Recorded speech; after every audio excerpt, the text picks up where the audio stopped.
नमस्कार दोस्तों, मैं तुषार जैन, सीएफओ और रिसर्च हेड अजय स्टोमनी गुरु और तुषार ग्लोबल सर्विसेज.com की तरफ से आपका स्वागत करता हूँ। आज 9 अक्टूबर सन 2023। आज के इस एपिसोड में हम बात करने वाले हैं भारतीय शेयर बाजारों के बारे में और आपको किन बातों के ऊपर आगे नज़र रखनी चाहिए। सबसे पहले हम थोड़ा सा अंतर्राष्ट्रीय बाजारों और अंतर्राष्ट्रीय खबरों के ऊपर रुख कर लेते हैं। शनिवार के दिन एक महत्वपूर्ण और बड़ा अपडेट जो इंटरनेशनल न्यूज़ की तरफ से आ रहा है कि इजराइल और हमास के बीच युद्ध शुरू हो चुका है, युद्ध छिड़ चुका है। हमास जो कि पैलेस्टीनियन एक टेरर ग्रुप है और ईरान की तरफ से बैक्ड एक टेरर ग्रुप है जिसने इजराइल के ऊपर हज़ारों मिसाइल्स से हमला किया है, जिसके तहत इजराइल ने भी अब वॉर का ऐलान यानी कि जंग का ऐलान हमास के खिलाफ कर दिया है। उससे हालांकि अंतर्राष्ट्रीय न केवल अंतर्राष्ट्रीय शेयर बाजार बल्कि कमोडिटी बाजार के अंदर क्रूड ऑयल, गोल्ड के ऊपर भी एक बड़ा प्रभाव पड़ सकता है। हम फिलहाल स्टॉक मार्केट के ऊपर चर्चा करेंगे क्योंकि क्रूड ऑयल के भाव जब भी इंटरनेशनल जियोपॉलिटिकल टेंशंस बढ़ते हैं तो क्रूड ऑयल और गोल्ड के ऊपर उनका सीधा प्रभाव पड़ता है। और क्योंकि ईरान भी इसके अंदर इन्वॉल्व है तो क्रूड ऑयल के ऊपर स्वाभाविक सा एक प्रभाव पड़ता है और क्रूड ऑयल यानी कि कच्चे तेल के भाव में भी इजाफा देखने को मिला है, जो कि भारतीय शेयर बाजारों के लिए एक नकारात्मक संकेत साबित हो सकता है।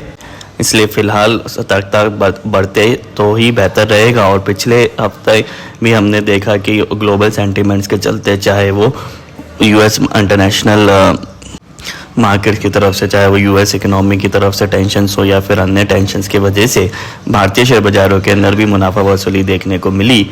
और फ्राइडे के सेशन में हालांकि एक रिकवरी का माहौल जरूर देखने को मिला, लेकिन अब पुनः ये टेंशन सब ग्लोबल मार्केट्स की ओर मंडराते हुए नज़र आ रही है। हालांकि इजराइल का कोई भी बड़ा इम्पैक्ट भारतीय शेयर बाजारों के ऊपर डायरेक्ट नहीं है, लेकिन क्योंकि इसका इम्पैक्ट क्रूड ऑयल के ऊपर और इंटरनेशनल करेंसी डॉलर के ऊपर और साथ ही गोल्ड के ऊपर पड़ता है, तो उसका एक इनडायरेक्ट इम्पैक्ट जरूर भारतीय शेयर बाजारों के ऊपर पड़ता है। जैसे कि हम यदि गिफ्ट निफ्टी को देखें तो गिफ्ट निफ्टी के चलते गिफ्ट निफ्टी के संकेत गैप डाउन ओपन होने के ही है, लेकिन क्या कोई बड़ा इम्पैक्ट भारतीय शेयर बाजारों के ऊपर पड़ सकता है?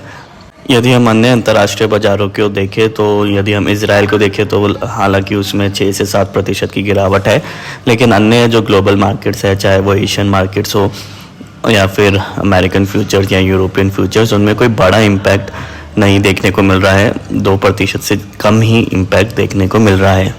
और ख़बर ये भी आ रही है कि यूएस यानी कि अमेरिका ने अपने एयरक्राफ्ट कैरियर भी इजराइल की तरफ भेज दिया है।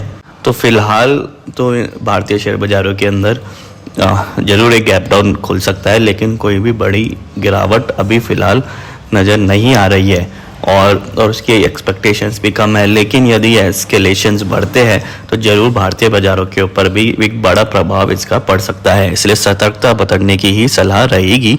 और इसी के साथ ही हम कुछ स्टॉक्स के ऊपर आप नज़र रख सकते हैं, जिसमें शामिल है ONGC, क्योंकि क्रूड ऑयल प्राइसेस के अंदर एक अच्छा इजाफा देखने को मिला है और आगे भी देखने को मिल सकता है यदि ये एस्केलेशंस बढ़ते हैं, और जो कि दिखाई भी दे रहे हैं। तो ONGC जैसे स्टॉक्स के ऊपर हम नज़र जरूर रख सकते हैं इस टाइम के ऊपर। और इसी के साथ ही सोने के ऊपर भी हम नज़र रख सकते हैं, गोल्ड के ऊपर। गोल्ड भी ऐसी सिचुएशंस के अंदर एक अच्छा मूव, एक पॉजिटिव मूव दिखाता है। तो ये था आज के एपिसोड में। आप हमारा स्टैंडर्ड डिस्क्लेमर भी जरूर ध्यान से पढ़ें कि ये सभी इंफॉर्मेशन, रिसर्च और एनालिसिस केवल और केवल रिसर्च, ट्रेनिंग और एजुकेशनल पर्पसेस के लिए है और किसी भी प्रकार की लाभ या हानि की जिम्मेदारी हमारे चैनल या विशेषज्ञ की नहीं होगी।